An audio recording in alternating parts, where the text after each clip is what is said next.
It's here. The Xbox Series X and the PlayStation 5 have officially hit the market. And many of you guys probably have the question, well, which one's the best? Which one is worth it for me? And which one should I pick up or at least start searching for because they're a little bit hard to find?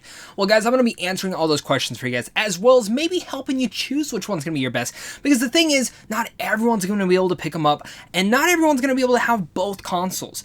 Everyone's probably only going to be able to pick up one eventually, and that's where I'm here to talk about which one you guys should pick up, the pros, the cons. I'm going to give my reviews of both consoles, as I've played more video games in the last week and a half than I ever have in my entire life. Well, not in my entire life, but definitely in this whole entire year.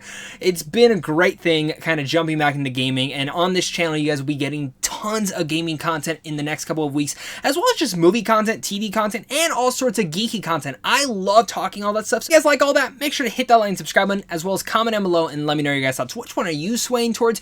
Did this video help you out at all? And in general, let me know what game you are looking forward to playing the most. We're all friends here. In my opinion, there is no console war. This is just an easier way for me to give my overall review for both consoles, and as well as help you out in choosing which one you should get.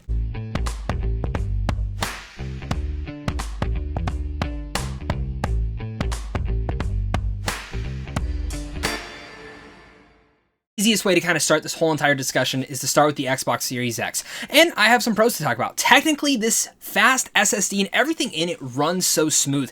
I've put the same amount of time into both consoles in particular, maybe the PS5 just a little bit more, just because they do have more exclusives that I'm more interested in playing. But it was fun to jump into the Xbox and put in games that, you know, say The Witcher, and also Red Dead Redemption, or Gears of War 5 that did get a giant Xbox Series X upgrade. And playing around with those factors and seeing how those games now work were the most fun and advanced thing that I could possibly do within this entire generation, and in general this new system. Of course, the graphics and everything, with even the ray tracing, it is absolutely night and day. And again, technically this is a fast console. I mean, with the flip of a hand, you are switching from game to game, and especially not even that. A lot of people hated this, where you'd put in a game and it would take forever to download or update. No worries here, because I was able to download and update at least 6 games within the span of less than an hour, and that's amazing. So another pro is Game Pass. This is probably the best deal for playing games. Imagine Netflix, but with games. You get tons of games to download to your console and play. And the best thing about this also with Microsoft's Game Pass is any first-party exclusives, say like Gears of War, Halo, they will all be their first day to play for free. So if there's ever that one where you're like, you know, that seems cool, but I don't know if it's my style, like the Medium that is coming out in January, which that looks really cool. But again, it's not a game that I would pay $60 for. I can now download it and try it and play it out. And then if I really like it and for some reason I get rid of Game Pass, I could buy it separately. The design is very smaller and simpler than the PlayStation 5, which is a big honky boy. It's as big as my torso. The Xbox Series X is more, you know, just a box, and the, you know, cooling system kind of comes out. And again, I'm your average Joe when it comes to this. I don't know all the technical little mumbo jumbo inside the console, but I can definitely tell as just playing it what is going on in it. Of course, as well, backwards compatibility is a major thing from this. You can play a lot of games from the original Xbox, the Xbox 360, and even, of course, the last generation of the Xbox within the Series X. And all of them get increased boosts. Battlefront 2 is a game that I really much love. I love the original one. I really like the new one. And I've tried each and every one of those Star Wars games, especially Republic Commando, and my God, does it fly. It just runs like that. It's smooth like butter. Let's talk about the cons, because both these consoles definitely both have cons, and talking about the cons with the Xbox Series X is there are no exclusives at launch. I would at least have a backup plan, and that's actually the one thing that really disappointed me and soured my chops quite a bit when it came to this console. Also, even adding into this, the exclusives coming out will actually also be on the Xbox One. So it's kind of like, do you need to upgrade? Do you not? If you're the average Joe, do you need this console? You know what? I would put this. Yes, you can jump into games a lot faster. The games boot up a lot faster. Everything runs better. So, you know, you'll probably be able to actually game a little bit more. I also will say the controller is kind of in the middle. You know, for me, the biggest con that I actually had with the Xbox Series X is the fact that there is not a single exclusive coming out. And the controller's pretty much the exact same from the other one, but I like the back of it. It kind of feels like a grip, and it's a little bit different than the original Xbox One X. And I don't buy a lot of controllers, but I really dig this one. Let's jump into the PlayStation 5 as well, because again, this is a pros and cons list for both and my overall review for both of them, which will get my score at the end of this video. So for the PlayStation 5, it's technically, again, fast, the SSD, everything runs very smooth. The game's got an extra upgrade, and again, the ray tracing. Same thing as the Xbox. Maybe, you know, I've seen certain videos where some games load faster on the PS5, some games load definitely much more faster on the Xbox. It all comes down to, I think, really just the games, and even adding in some graphical stuff. Some stuff looks better on the Xbox, some stuff looks better on the PlayStation. I think that's really going to much vary. But the biggest pro for me, and this has always been a big pro for PlayStation, is the exclusives. Exclusives, and even more games to come. As of right now, we do know there are quite a few exclusives coming to the Xbox, like Halo, of course, seemingly the next Gears of War, and of course, as well, we know Coalition is probably working on another game. We also know we're getting Fable, and there's a couple others that are probably going to pop up out of nowhere. But when it comes to PlayStation, we know right now, we got Miles Morales, Demon's Souls, Sackboy, and yes, some of those are on the PlayStation 4, so maybe don't need to make the jump. But again, same thing as the Xbox, they do run a lot better.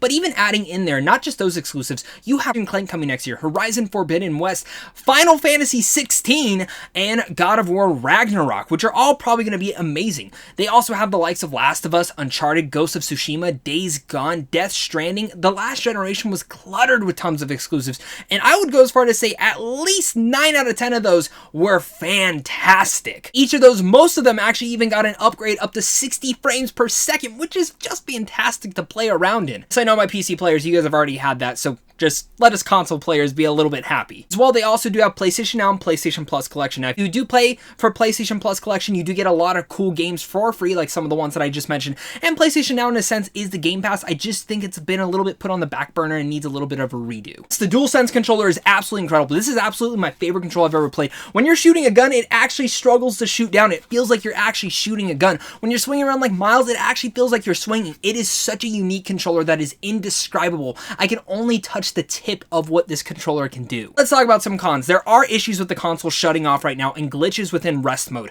And I've actually experienced quite a bit of this and experienced no problems with my Xbox. Some games are exclusives and are already on the PlayStation 4 as well.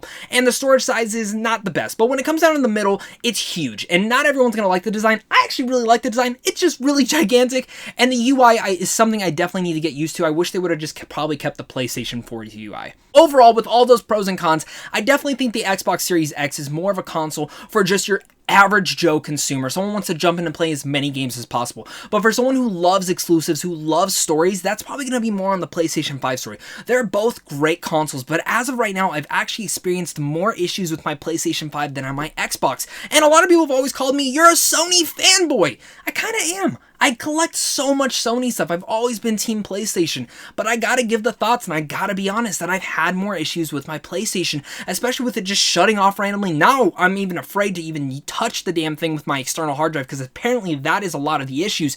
And again, I've heard many people, consoles already breaking. The Xbox Series X, I don't know anyone having these issues with those, but with the PlayStation 5, 7 out of 10 of my friends who have actually gotten the console, they've all ran into issues like this. Sure, maybe some of that can be patched and all that sort of stuff, but to come out of the gate with this, I know every console always has an issue, but this is pretty big and a big number. If you go look at the Twitter page for the Ask Help for PlayStation, a lot of them are having issues with this. The Xbox Series X, I am going to give it the score of 8.5 out of 10. It's just docked because of there being really no exclusives for me to really jump back into, and me playing a lot of games over the time period. There's only a couple that I really want to replay right now, and touching on the PlayStation 5, I am going to give that console an 8.5 out of 10 as well. Now, a lot of that just comes down to the issues. I was really close to giving this thing a 9.5 out of 10 because of everything kind of involved, but when I kept hitting those issues, and I haven't hit them lately, I've played at least a little bit over probably 15 more hours after all those issues had occurred. I'm not hitting as many lately now, but still, it's something to be worried about, and I got to give them both pretty much around the same score because they're in a sense the same console.